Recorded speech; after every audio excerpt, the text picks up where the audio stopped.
everyone, and welcome back to Stretford Paddock. You are here for Edgar and Kelly podcast.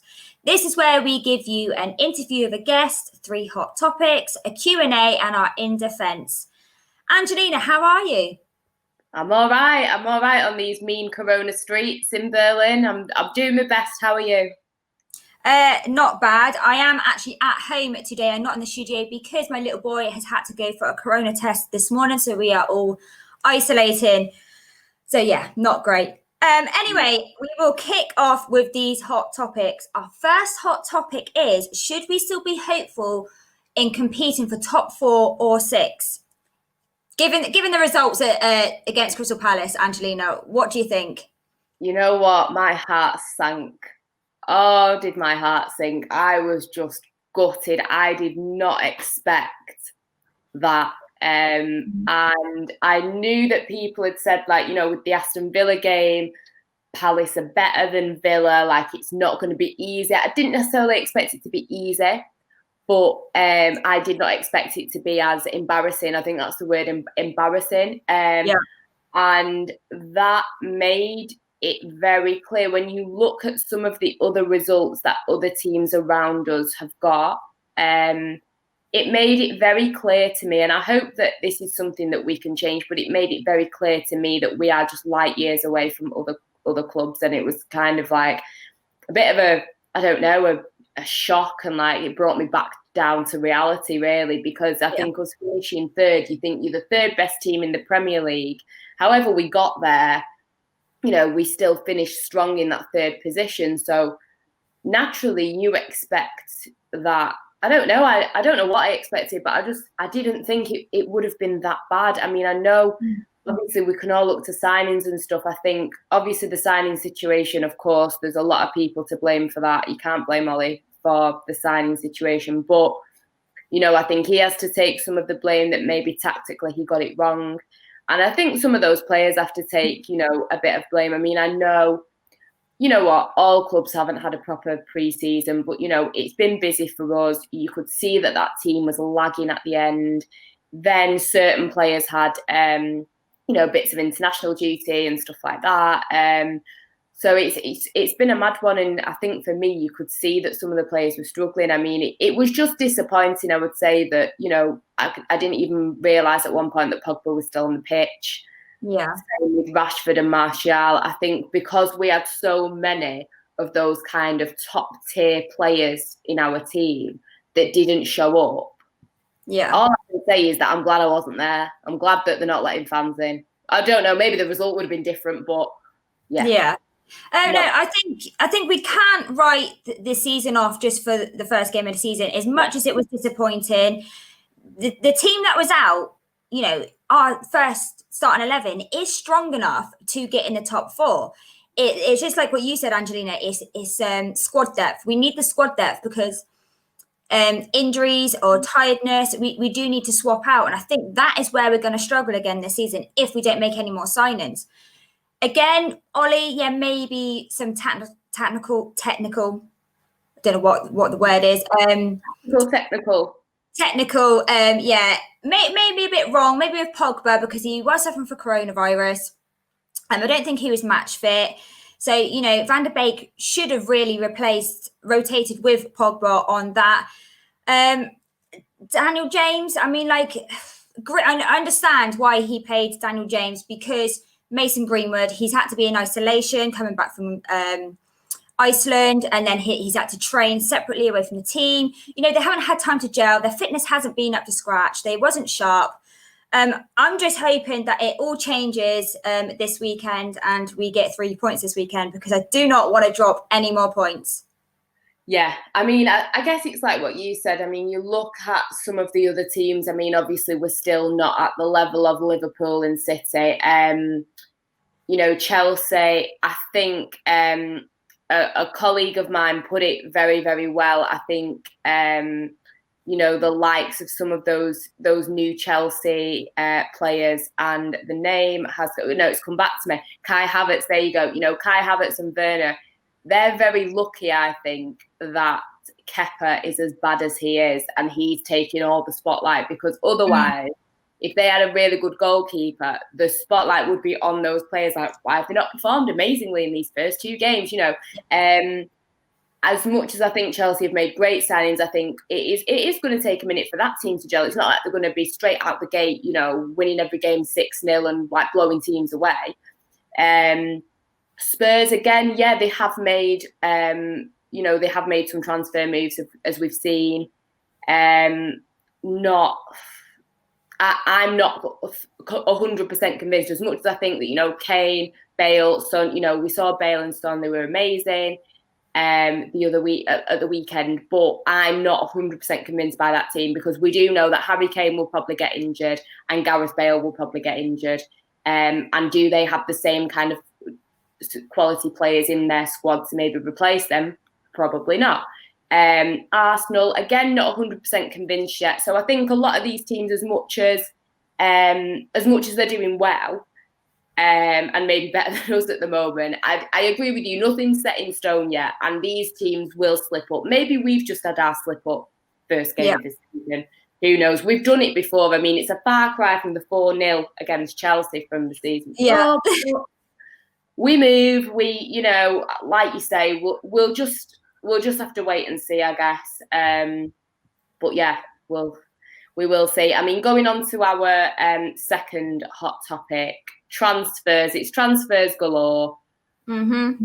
I'm sick of it. I'm sick of everybody's names. I mean, one thing I wanted to talk about was, let's consider that, the Sancho thing is not happening, which makes me sad, but let's just say it's not happening. Obviously, we didn't get Reguilon. Apparently, there was some rumour that he never even wanted to come to United. But you know what? Whatever. Not even bothered anyway. See ya. Obviously, we've got Alex Telles, who's an option. I'm just going to, I've got a little list of names here that I have seen flying around. Okay. And I thought we'd chat about them and get your thoughts on them as well. So some of these names, some of them are great. Some of them I'm a little bit looking sideways at. So the first one is Ousmane Dembele, who plays for Barcelona. Obviously, a very good player. Could be the option if we do not get Jadon Sancho. Has a lot of injuries. I mean, with our interview in the podcast, we will talk about this a little bit more as well. But what do you think about if we did sign him? Do you know what? I would literally love to have Dembele at Old Trafford. He's got a good eye for goal. He's got pace. His shooting ability from distance is amazing. He's got both feet, which is a bonus. Definitely a bonus. He's great on the counter-attack. The only worrying thing is his injury history. Yeah. That's the only issue, injury prone. But apart from that, I would absolutely love him. Same. I think that would be a really good move. Like you say, you never know with injuries, but I just think at the moment, with all the drama that's going on at Barcelona, it would be a very good move if we could get him. Normally somebody moving from Barcelona to Manchester United at the moment, people would normally think, why would you want to move? Barcelona, is the pot of gold at the end of the rainbow. Not necessarily the case anymore. Although he could be thinking, got one more year of Messi and then, the fight for top dog, maybe I could win that. I don't know what he's maybe thinking. But yeah, I agree. I think that would be a good one. Obviously, I mentioned Alex Telles. Obviously, we did not get Reguilon. This seems to have a bit of, it seems to have legs, this transfer. What do you reckon? I mean, why not? I've seen bits of him. He looks very, very good. Is he 27? Like 20? Yeah, no, you know what? I think it'd be great. We do need another left back, let's be honest. Sure, we need that kind of rotation for him. I think Brandon Williams will go over to right back. I think he'd probably suit better at right back as well, Williams. So I definitely would take him. And I think it would improve our back line 100%. Yeah, I agree. I think, like you say, no disrespect to Fosu Mensah, but it's not on the same level as Wan-Bissaka. So I guess maybe if you did have somebody like Brandon Williams that could fill in, that would be very good. And then, like you say, you have that Shaw and Telles on that left as well. That would be good. Another name, a name that I've never really given much thought to probably until the beginning of this season. Dominic Calvert-Lewin, obviously, at Everton, who has been on fire as of late. Oh my goodness, yeah. I mean, I personally can't necessarily see this one happening, just because I think, not that it's a whole, like, he'd rather stay at Everton than Manchester United or whatever, because at the end of the day, Manchester United is more of a prestigious club. Yeah, they've got Ancelotti and everything, but I think it's more, maybe it is to do with Ancelotti, but I think they seem to be building something. And in the next season or two, this could see Everton be involved, not going to say be involved in the top four, but maybe be involved to be getting a Europa League place, or being involved in something like the Carabao Cup or the FA Cup, going the distance and, building a little bit of momentum for a club that, have been, they've had a bit of, not even bad luck, they've just had a bit of a mare over the last couple of years. So I'd like it, but I can't see him moving. Do you know what? For me, he is so good with his head. Like, we need that as well. We don't really score that many goals with our head. Like, Martial does. We got Maguire for on the corners, and he hasn't done. I think he's done that once. We need some nice head goals, and he is absolutely amazing with his head. He's strong. His hold-up play is amazing. I would love him at Manchester United, but like you said, I don't think it will happen. Another name, again, if I say this wrong, is Ismaila Sarr. Ismaila Sarr. Sorry for saying it wrong. So apparently Liverpool were looking at him. Obviously, that's not happening anymore. So I think people are automatically like, oh, Liverpool wanted him, so he's good enough for United.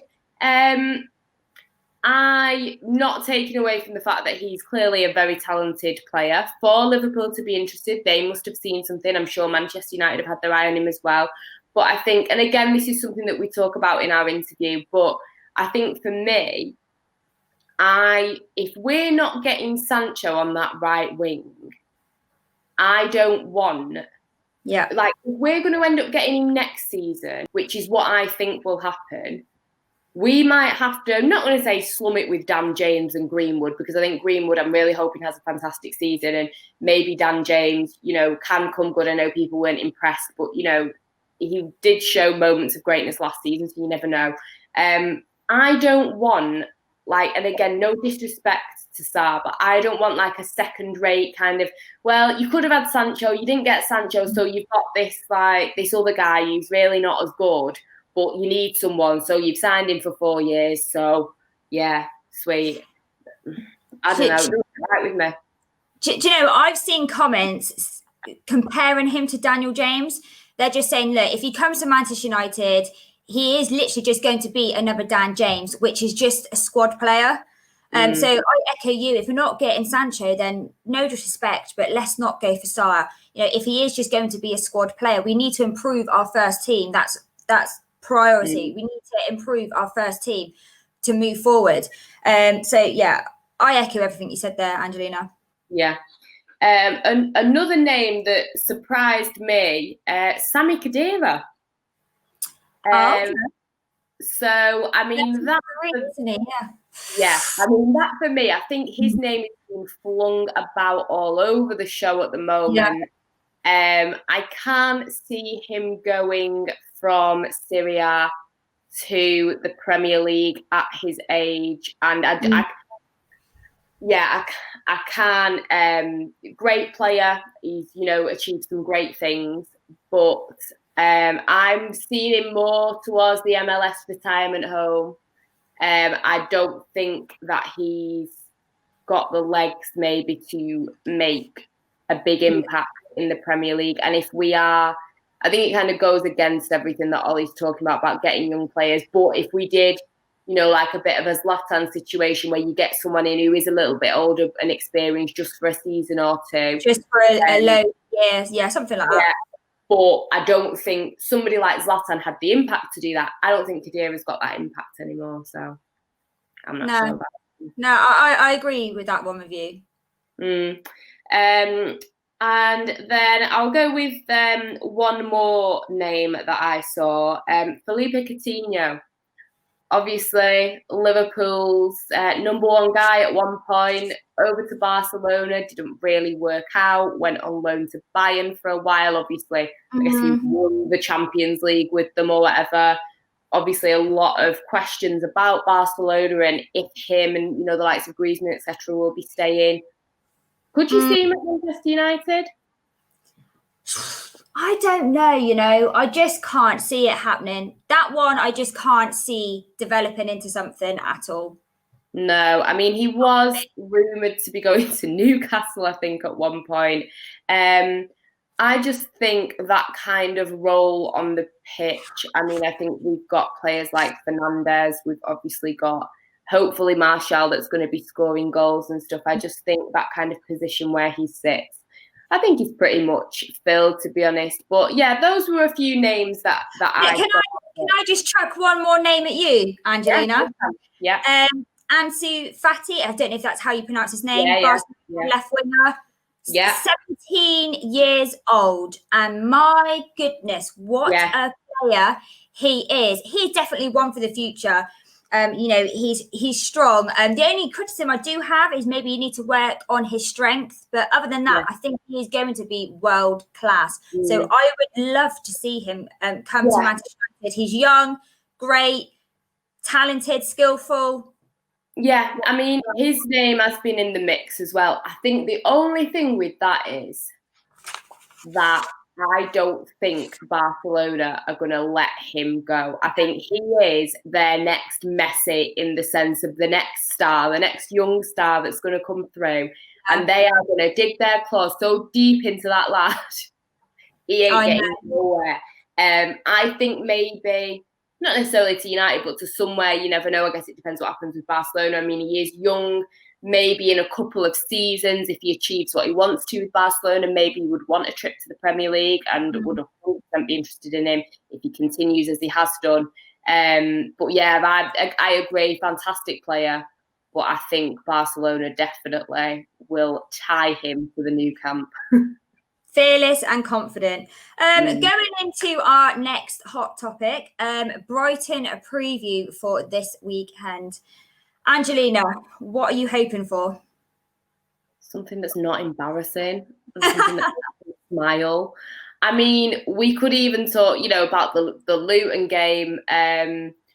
It was, we got a win, but it wasn't what I expected to see against a side, that we should be beating by a lot more than, one goal hanging on, and then we have to bring on some of our best players to get 2 more goals. Do you know what I mean? So with Brighton, I think they lost. Was it they lost their opener to Chelsea? Was it 3? And then 3-1. And they won last weekend to Newcastle 3-0. I think it was 3-0. Yeah. I mean, they've made some really good signings. I mean, I know they got Lallana from Liverpool, who I thought slots in really well with them, and then another guy from Ajax, I think. Veltman from Ajax as well. So for Brighton, I think they've made some good signings. They are again a bit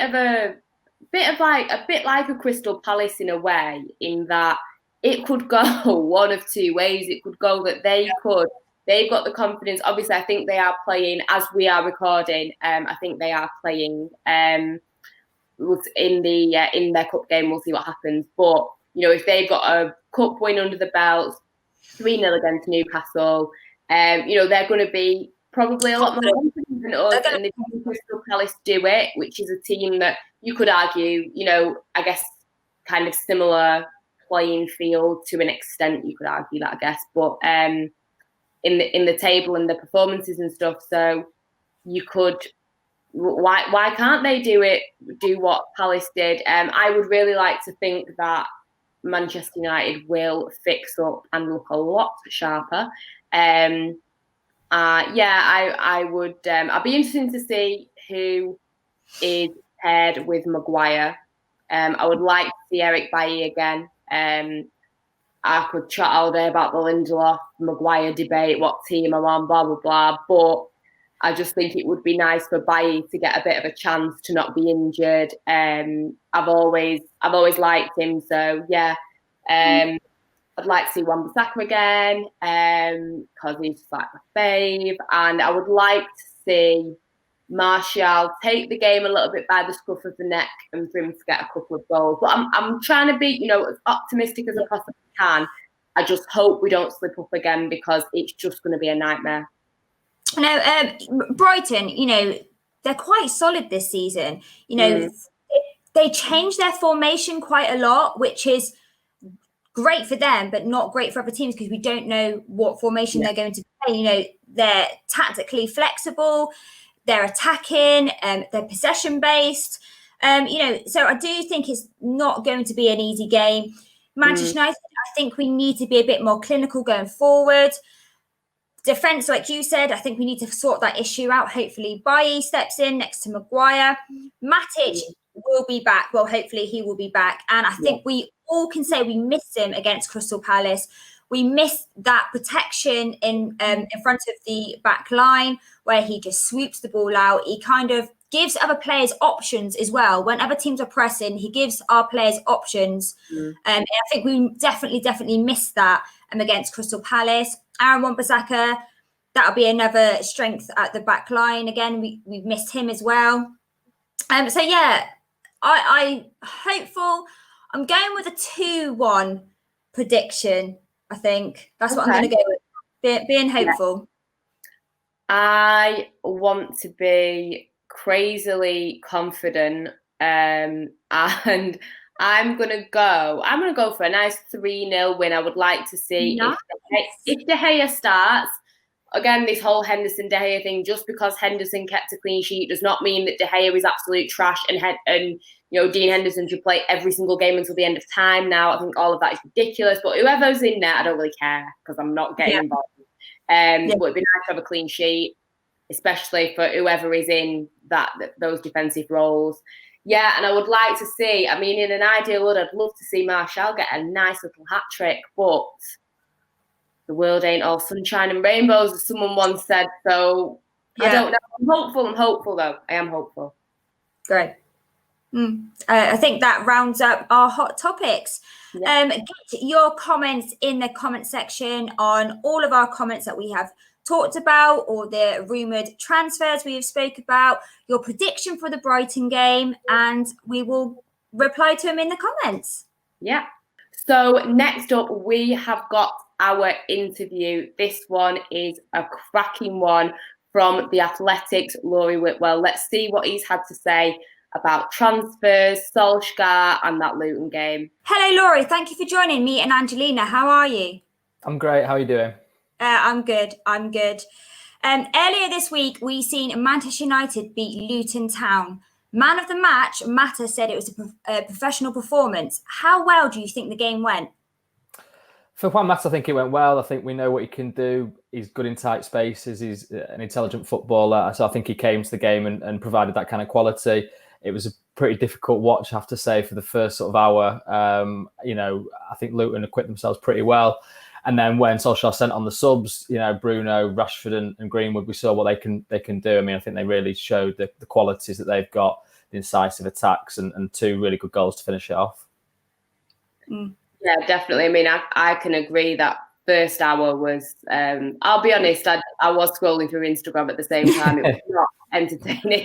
It wasn't that arresting, was it, as a spectacle? No, it was not. So, obviously it was great to see. I always say his name wrong. Everyone always hates on me for it. Van der Beek beat. Beek. There we go. Apparently is the right. I keep wanting to say Beek. Bake off. So what have you made of him? Obviously, we've seen him for the last two games. He seems to be the only positive at the moment, to be honest. I've really enjoyed watching him, actually. I know, I suppose he didn't really expect to start against Crystal Palace when you've got Bruno and Pogba that Solskjaer will prefer in that position. I think he'll alternate with them. I don't think we'll see all three of them too many times this season, but he took his goal really well. That's what he did for Ajax a lot of the time. Arrived in the box late, really composed, sort of first time finish. And then against Luton, I thought I don't think he touched the ball that many times. I think 21 times, but the kind of occasions that he didn't touch the ball were almost as impressive. The step over for the cross that Mata had a shot on target, and then also before the penalty, I think another sort of dummy. And he seems to have that intelligence around the box, that kind of appreciation of space, and he sort of sees the picture, I think, before he gets the ball, so he knows whether he can leave it or can take one touch and turn. So I've liked watching him play so far. I think he'll be a really good addition for the team. Yeah, he's been absolutely fantastic since he's came. So we know that he is our first signing. How confident are you that we will get further signings? And what is your priority? A centre back, left back, right back? Yeah, to be fair, you could well, 2 or 3 certainly. I think Solskjaer would quite like. I think they will do more signings before the end of the window. I'm still, not giving up hope that Jadon Sancho might join. I know it's been the kind of a bugbear of for a lot of fans, sort of seeing this drag out for so long. But and I know he's doing well for Dortmund. I know he seems to be enjoying his football over there still. But I do, the talk's still ongoing, and October the 5th is the deadline. There's still plenty of time for United to sort of move late, as they have done with Maguire and Fernandes. Maybe it's naivety on my part to think that way, but I do think they will sign another player. Alex Telles is the left back that they're looking at. Sort of discussions haven't really advanced to a point of anything being imminent, but they are looking at that area of the pitch. I think if that happens, maybe Brandon Williams could move across to sort of compete with Aaron Wan-Bissaka for right back. And yeah, centre-back is definitely a position that I think Solskjaer would like to strengthen. But I don't think anything will happen this window, just because he's got so many players that are already in that position that they can't, shift out. You've got Phil Jones, Marcus Rojo, Eric Bailey obviously played the other night. I thought he did quite well. I thought that could be an interesting partnership with Harry Maguire, with Victor Lindelof. For me, looking a little bit weak. Axel Tuanzebe has been injured, but he's a really, a player that has high hopes at United. So there's lots of players, and Chris Smalling's obviously in touch with Roma, so he could go, to be fair, before the end of the window, and that might sort of grease something else as an incoming. I mean, a lot of people are now just suggesting that United should sign any players in the position that we need. Where we thought we would be seeing Sancho and Reguilon, people are now looking at Sarr, Telles, like you mentioned. What do you think about these two arriving as, I wouldn't say second best, but maybe other options. Alternatives, yeah, alternatives. We'll go with that. Well, United always say they've got plenty of other options that they're looked at. I mean, Sarr is one that has been mentioned. I sort of checked that out. Apparently, that's not one that's got substance to it in this particular window. But there's been so many names, haven't there? In fact, right wing position, and United do. They will be looking at alternatives. Even if it's a sort of stopgap for a year, I can see that being a sort of a worthwhile endeavour, because it at least would alleviate the pressure on Mason Greenwood, perhaps to perform all the time on the right wing, or Dan James could maybe then switch over to the left, which is really his preferred position, and sort of be a sort of alternative to Marcus Rashford. I think ultimately, if United are going to make a proper signing with significant amount of money, it should be someone that they want for the long term, which I think Solskjaer, to be fair, since he's come in, they've all been that way. I know Igalo perhaps didn't quite fit that sort of mode, but he was, on loan. He is on loan. It's not a great cost, really. I know his wages are quite significant, but they're not, in terms of a striker, it's not a great deal of money. So whereas all the other players have been, 23, 24, young, that can progress and improve. So I think that's what they will do if they're going to actually spend any significant kind of money in this window. I agree. One name that has been thrown around in the transfer gossip is Dembele from Barcelona. For me, I would love to see Dembele at Old Trafford. He's got an eye for goal. He's a quality player, but his injuries do concern me. Could you ever see Dembele at Manchester United? And do you think he'll be a better option than Sancho? It's one that they have looked at. He's obviously available from Barcelona. It would be a significant amount of money, I think, though, to sort of do it, certainly on a permanent basis. So I think discussions have been very, minimal on that basis. I don't think they've advanced to any great degree. I think it's sort of been a case of sounding out what it might take to get him at the club. But there are people that would sort of echo your view, really, that he's a quality player. He's obviously shown at Dortmund that he could do it. It's not worked out for him at Barcelona, and the injuries have had an effect. But, could you have some untapped potential there? Possibly. But I don't think, again, the words I'm getting are that it won't be one that's advanced this window. Sad one that. I was really... you like him? Yeah, minus the injuries. I mean, another name that I've seen floating about that I had to do a bit of a double take, I'll be honest, and it's a name that you've mentioned in one of your articles, Mr. Joshua King, who obviously has a very long history with the club. The deal seems, I think, pretty stagnant at the moment, not like it's anything is pending really. Could you see him making a return to Old Trafford if United maybe start looking at forwards? I guess that will depend on what happens with Martial's season. Or do you think that if we do end up looking for more of a forward, we should be looking for somebody, and again, no disrespect to King, but maybe somebody with a little bit more proven quality? Yeah, no, I think you've summed it up perfectly there, really.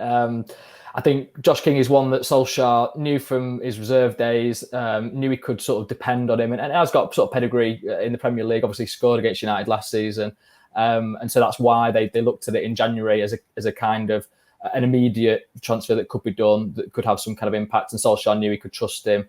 Given his work with him before, was a good character to have around the place. I believe it has been revisited this window. It's one that I think Solskjaer has sort of looked at and thought, could he come in and do a good job? Igalo, he's done well, I think, certainly better than most people would have anticipated, but the last few games perhaps not quite hit those same standards. So it's one that I think he's looked at, but again, led to believe that it's not really one that the club wants to pursue. Similar to what you were saying, that ideally I think they would want players that come in now and really are that top elite quality or have the years in them to improve. Obviously Josh King, I think 28, 29. The appealing factor for him is that, from a United perspective, is that he's got 1 year left on his contract, so it wouldn't break the bank really to sign him. But so maybe it is one to watch just up until deadline if United suddenly think actually we could do with another sort of striker in the building to relieve the burden a little bit from Martial, be an alternative to Igalo. But I really like what Martial did last season as a number 9. I think we can see improvements from him again, and hopefully he can just stay fit and he can be the guy that leads the line for most of the season. Yeah, I agree with that one. I agree. I think Martial is developed into that number 9 role nicely. Players seem to be thrown into the mix concerning Manchester United and who we should sign. Do you think that Ollie is just waiting for the right players? And if he doesn't get Sancho, he just wants to wait? We've seen his recruitment and it's been fantastic so far. Yeah, it's a tough one to call really, because I think he would like, the premium players in the building, but he does appreciate the realities of COVID and the fact that United are, setting their stall out on Sancho and, not wanting to commit 120 million euro guaranteed, which is what Dortmund want. There was also some issues on agent fees, which are quite significant, I'm told. I think they've been resolved now. So it's now a case of payment structure between the actual clubs, which is why I'm kind of holding out a bit more hope. At the start of the conversation when I mentioned I'm not giving up hope just yet, because you sort of, you heard nothing for a while, and then actually there was some breakthrough in talks. So I feel like that could happen yet again. It's difficult to say whether he'd like somebody else in if he can't get Sancho, if he can't get another player in. I think, you hear him speak and he's perhaps making the noises more so recently that he would be okay with the squad, as long as that then meant that, expectations in comparison to what Chelsea have done, what Liverpool have done, what Man City have done, what even Tottenham have done really, is tempered. So it's not a case of expecting United to go and be title challengers with this current squad. Again, it would be another year of improvement for players like Greenwood and Rashford and Martial and Williams and Wan-Bissaka, hopefully, but at a pace that United are comfortable with. I mean, the only thing that concerns me is the fact they've got Champions League this season as opposed to Europa League. So whereas last season you could use the Europa League as a competition to bed in some youngsters, to change it around, give squad players a go and still progress, up until the semi-finals. If you do that in the Champions League, United will get torn apart really by some opponents. So that's what concerns me. I think that'll mean that the top quality players United have got will have to play more frequently. So really you're going to need a sort of a second tier that are good enough to come into the Premier League and win matches for them, which is why Van der Beek, however we want to call him, is good in that regard, because he will be able to step in, more so really than Andres Pereira was, or, Jesse Lingard might be. So, but yeah, it's a difficult one to call. I'm sorry, I can't really answer that categorically. I mean, two other names that seem to be in every United debate at the moment are, of course, Lindelof and Maguire. Now, I've been reading and looking at people's arguments. Some people are saying the fault 100% lies with Lindelof. Some people are saying that they'd rather actually sell Maguire and keep Lindelof and that it's all Maguire's fault. Other people are saying they're both as bad as each other. Now, you mentioned in one of your articles about how kind of Rio Ferdinand and Nemanja Vidic, how they kind of dovetailed each other and they complemented each other in such a really nice way. And that looking at Maguire, maybe he needs that same thing of somebody that can complement what he does. What do you make of this centre-back situation? And with, as you've mentioned before earlier, we've got so many people in this position on the books. You know, what do you think the solution is? And are you team Lindelof or team Maguire? Well, I came out, didn't I? I came out as sort of team Maguire, which got me some pelters from people that suggested it was an English bias that I didn't want to. On Twitter, it was that I didn't want to criticise Maguire.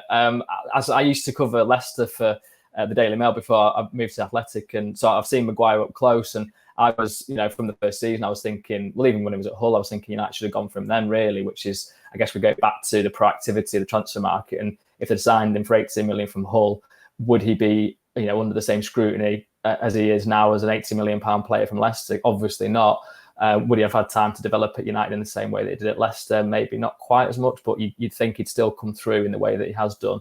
I really like Maguire just for the fact of his presence around the place, the way he does look a United leader, and he's, you know, I've been able to go to matches behind closed doors, been very privileged for that reason, and you can hear him talk all the way through. You know, he's very much a guy that communicates with his back line and wants to get people in position. So I think he's not the issue. I know he gets criticised for his pace and you know, maybe his lack of turning ability, and he has been exposed in those areas, you know, occasionally. But I think if you look broader than that, he actually does. I did a piece on his stats, and I can't quite recall them off the top of my head now, but he ranks really highly for, you know, aerial headed clearances, interceptions, and passing ability, which are three key, you know, pillars of why he was bought. I think his passes out from the defence to start attacks are really useful if you sort of look carefully enough. And yeah, so that's kind of why I would say that he's the guy that should stay there, and then it's just a case of getting the right guy next to him that complements it. I think Lindelof, you know, I've seen some games where he's done really well. Man City away last season, I think he stood up and was counted. He seemed really pumped up for that one. But I don't know, I've never quite seen the kind of attraction. I think he does have decent passing ability himself, but not really the quickest, not really the most aggressive and physical. So that's what kind of made me write a piece after the Palace game, where you look at the cross that he let in for the first goal. I know Maguire could have cut it out. I know Luke Shaw should have been better positioned. But you look at that, and you also look at the Zaha goal, where he kind of just gets brushed off really by Zaha, which is not, you know, a great look at all. And I'm just thinking, you know, could you get somebody else there that would do a good job? Deo Upamecano, again, I don't know if I'm pronouncing his name spot on there, but the RB Leipzig defender who obviously starred well for them in the Champions League last season. He's one that United have looked at for years. Almost had a deal for him, I think, when he was a teenager. So he is one that I think they could go for again. And he brings pace, you know, intelligence, all the qualities that you'd like. So I wonder if they could move for him. But as you say, you need to get the defenders out in the first instance. So I guess that's kind of how I look at the defensive situation for United. Ted Mengi is obviously worth a mention as well. I think he's a really interesting player. Solskjaer spoke about him previously and called him something special, which I think is sort of high praise, really. And they just really need to manage him. He's only 18. He's ahead of the game by being under 23s, and to even be around the first team picture shows that they do think really highly of him. But it'd be, I think, too much to try him out, you know, immediately as Maguire's partner. But I would, like I said before, I would like to see sort of Bailey maybe given a run and see how he does do with Maguire, as long as he can stay fit, because that's always been the issue with him. Yeah, but I agree. I think the Bailly has always been one of those players where I've always been willing for him to just have a decent run with no injuries, because I really do think there is something there. And like you say, with players like Mendy coming through, he could be somebody, because I think he's 26. He could be a player that we have for a couple more seasons, injury depending. And then when it's time for a player like Mendy to come through, there's like a nice little spot there for him. That's how my mind works. But that's a great shot. Yeah.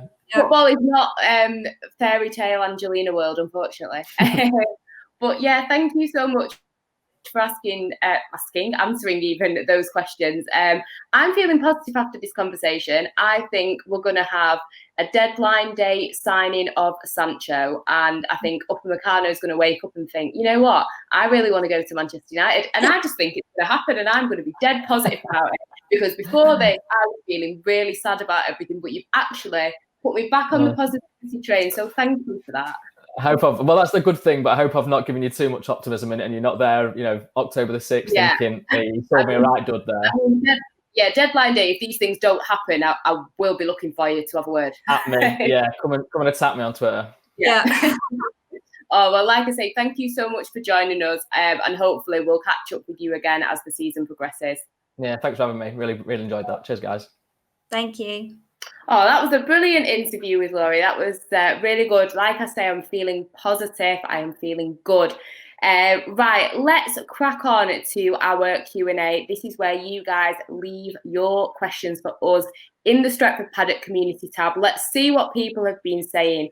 First question is for you, Emma. This is from Fal Ramod FM. I don't know. Anyway, if we make no more signings and with no real pre-season, what is a realistic league table finish for United? Are we now behind Tottenham and Chelsea, Tottenham and maybe even Arsenal? Oh. Do you know what? This is such a hard question because the transfer window is not finished. So it is very hard to judge. Going off the first game of the season, and just with one signing, I think it'll be a scrappy top four again. Maybe relying on other teams to drop points, and I hate that. I hate that we rely on other teams to drop points for us to be a scrappy top four. We do have the team for it. Like I said before, we do have a good starting 11, but we are spreading ourselves thinly with cup games, and we can't overplay our strongest team. With signings, I don't know. Maybe we could get third, close the gap a bit between Liverpool and City.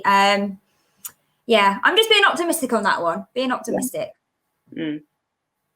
Next question is for you, Angelina. It's from Noruddin Hassan. Why are we so obsessed with overpriced Sancho? How about Traore from Wolves slap 70 mil and take that? I think we spoke about this a little bit in the interview. I think for me, not taking away from Traore, I think he's a brilliant player. I would just prefer Sancho. Overpriced, I don't, as much as I think that they're probably asking a little bit too much, I don't necessarily think it's the most overpriced player I've ever seen in all my days. Do you know what I mean? I think it was always going to be, you look at, transfers now and how much things are costing. I know with Corona, people think that things might have changed, but I wasn't, and maybe this is just me being stupid. I'm sure someone will probably say I am, but for me, I was kind of expecting those numbers that they wanted for Sancho. I can understand why United want to drop down a little bit, 100%. But yeah, so, and I think as well, like we said in the interview, what's the point in rushing to get a player just so that we've signed a player? Yeah. We don't even know if Traore would fit in at Manchester United. Maybe he would, maybe he wouldn't. He seems pretty settled at Wolves. I can't really see him moving. So I just feel like, why are we panicking? I would rather be obsessed over Sancho that I know in my heart of hearts, if we get him, he's going to absolutely change our game versus scrapping around last minute. Oh, hang on, will he come to United? Oh, yeah, we'll have him. Or, oh, shall we have him? Or, oh, do you think he'll come? No. Yeah, no. Yeah. No, yeah, okay, so next question. This is from Giorgos Kakamporas. Apologies if I said it wrong. So he actually had a lot of questions for us. So I've picked one. It's more of a statement, but as much as I love De Gea, he needs to go. We should invest in our future on Dean Henderson, especially if the 2021 season Isn't that good for David? Do you know what? De Gea isn't done yet for me. He's got some time left. Yes, Henderson is brilliant, absolutely brilliant. We've seen him against the Luton game. He made a fantastic save with that header, but you couldn't see much in that game, because he didn't have much to do. So, when we see a bit more of him, then, I will judge on that. But for me right now, De Gea, he's still got it in him. And we can't blame all the mistakes on De Gea. The back line has been woeful. It's been vulnerable. So I think some of his mistakes come from the back line as well. And I don't think, even if we had Henderson in goal, maybe in the Crystal Palace game, that he probably might have let some of those goals in as well, because the back line was just awful, and we just can't blame it all on De Gea. I agree. I'm Team De Gea as well. I am. Next question is from SMW322. Mm-hmm. If you had to place a bet now, what happens during the rest of the transfer window? Oh, I don't know. If I had to put a bet on it, negative Angelina. Probably end up with Josh King. That's what I think. Deadline day, we're all sat there watching the TV with our fingers crossed, and it's Josh King. No hate. Yeah. I mean, in my heart of hearts, I don't think we're going to sign anyone. Do you know? Really weird feeling. I think at a push we might get Tellez at left back. I don't think we're going to get and I'll be fuming, and everyone will be fuming, but I just think it's such a United thing to do. I just have this weird feeling. I just have this really weird feeling because there's all these rumours, but there's nothing concrete. Like, like we spoke to Laurie before, like there's nothing really solid. There's all these rumours of we spoke to but nothing's really going on there, and we maybe spoke to Dembele, but nothing's really going on there, and we did speak to Upamecano at one point, but not really anymore. It's like it's all so wishy-washy. Yeah, I ain't got time for it, and I just feel like unless something really solid comes through, like I say, if I was to put a bet on it, maybe say we get Tellers, and then that'd be it. I really hope I'm wrong, though. I'm terrible with betting, so hopefully I'm wrong. I don't know. Well, that ends our Q&A, I think. So make sure you get your questions in next week on the community tab, and we will put them in the show. And our next section is our In Defence. And this week we have Jesse Lingard. Now, Angelina, Jesse Lingard, he gets a lot of stick on social media. He can't do right for doing wrong, bless him. He gets tweets saying he's a crap footballer. He needs to get out of the club. Do you know what? For me, against Luton Town, he was actually looking very sharp, and he was very quick. He was finding those little pockets of space. Do you know what? Out of all the players that should be leaving the club, I don't think Lingard is top of the queue for that. What do you think, Angelina? My only thing is, I agree. Lingard looked better than I expected, but if I was on the pitch, I should look decent against Luton. Do you know what I mean? Really good play football. No disrespect to Luton, but it's like if you're Manchester United, you should be looking decent. If you're looking, a bit rubbish next to them, I am going to be looking at you sideways. I think the thing with Lingard is it's a really difficult one because I don't dislike him. And I'm not even angry or anything like these horrible trolls on Twitter. I'm just disappointed for him and for the club and for the fans because everyone had such high hopes for him. And I think after that World Cup, everyone thought, this is it now. This is it. We are going to see Lingard, like Fergie promised. He just needed to get a little bit older. I think at the end of the day, when you're looking at attacking midfielders, our midfielders in general, I'd rather get rid of Pereira than Lingard, to be honest. I think providing that Lingard can accept the fact that he will probably be a squad player, not a starting lineup kind of player. unless it's against your likes of Luton or maybe a group stage Champions League game or an FA Cup game or something early round. As long as he's all right with that, and I think the wage packet that he's on, I think he'll be all right with that, along with his personal circumstances. I know that he supports, you know, his mum and his siblings, and I know he has a little girl. So maybe he wants to stay in Manchester. When he appointed that agent, whose name was... Yeah. Don't even want to say that agent's name. Yeah. I expected him to be long gone. I'm thinking that he's going to pull a Dele Alli and end up like rumoured with PSG. How that's happening, I don't even know. But yeah, you know, I was expecting some big money move for him. Even if it ended up being, I don't know, maybe the Chinese League or the MLS or I don't know. I expected something big. And I think, I don't know what's happened that you employ somebody like that and then you don't really seem like you're going anywhere. So I think maybe, I don't know if it's got something to do with Solskjaer, because Solskjaer does seem to, obviously in front of the media, Solskjaer isn't stupid, he's not going to start slagging his players. But, you know, I know after the Luton game, he spoke quite positively of him. So maybe, highly of him, yeah, maybe it's just a case of, you know, it's a bit of an understanding now that, like, you know what, you can stay at Manchester, you can be on the stupid money that you're on, you can still keep living your life the way that you're living it, looking after the people closest to you, but you need to like respect the fact that Jay Lings isn't necessarily going to be starting against Arsenal and Millie rocking all over the place. So maybe he's come to terms with that maybe he has not reached the heights that we thought he would.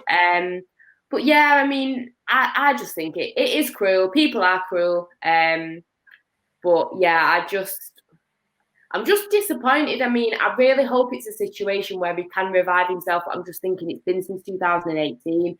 I'm running out of time and hope. Yeah. I mean, like, there is that rumoured move of him going to Spurs. For me, if Lingard wants to keep his career in football and get in the England squad again, I think he may have to move away from Manchester United to get first team football. And you know what, maybe Spurs would be a great move for him, because it is apparent that he is not going to get starting team football. He is more like a squad player, and if we're getting squad depth in, is he even going to make the bench? You know, that's another thing. So if he wants football, first team football, I think he is going to have to move away from Manchester United. But for me, out of all the players that are on the books that we need to get rid of, Lingard is one that has the most potential, I think, to keep on the books. Yeah. But like you said, it is just going to be for a few games here and there. And if he's happy with that, then fair play to him. Well, we'll have to wait and see what happens with Lingard. But I think we can both respect that, you know, he's given us some good goals over the years. And if he can come through and do good again, then I'm sure we'll all be buzzing for our J Lings. We'll have to wait and see. But that is the end of our podcast this week. Thank you to Laurie for joining us for that great interview. Thank you to everybody that has been listening / watching or whatever. So yeah, don't forget to get involved in the comments. Don't forget to look out for the community tab for the Q&A. Yeah, give us a like, get involved, like I say, if you've got any thoughts on the stuff we've been talking about, any certain transfer names that stick out to you guys that you'd like to see at United, what you think about the Lingard situation, how you think we're going to do at Brighton, let us know your predictions. So yeah, Emma, where can everyone find you? I actually have my own YouTube channel, That United Family, and you can also find me on Twitter, EmmaEdgar_. Very good. So yes, as always with me, Angelina Kelly. Search me if you want to follow me, whatever. So yes, like I say, thank you to everybody. Thank you to Emma. Hopefully we will both stay corona safe. Yeah. Our fingers crossed. But yes, we will be back next week. Thank you, everyone.